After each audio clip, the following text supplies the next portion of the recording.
વાર્ષિક ઇન્સ્પેક્શન નિમિત્તે વાર્ષિક પરેડનું આયોજન કરવામાં આવેલું છે।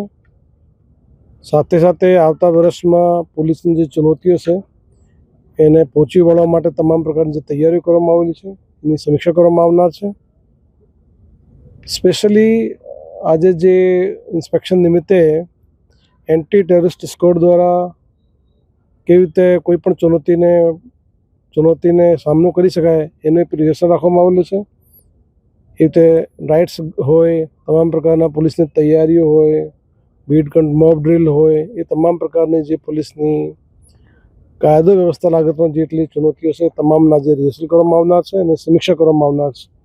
રાજકોટ ગ્રામ્ય પોલીસ તમામ ચુનૌતીઓને સામનો કરવા માટે કટિબદ્ધ છે અને એની તૈયારીઓ પણ સંપૂર્ણ રીતે કોઈપણ પરિસ્થિતિ અનુરૂપ છે।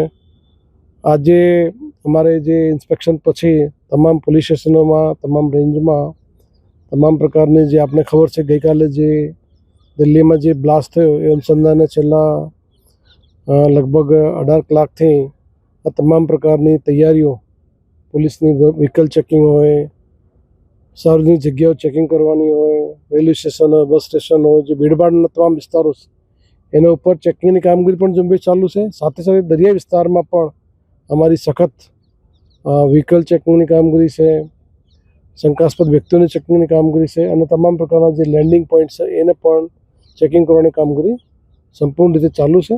પબ્લિકને પણ આપને મારફતે અપીલ કરું છું કે કોઈપણ પ્રકારની શંકા કુશંકા અફવા ન ફેલાવો।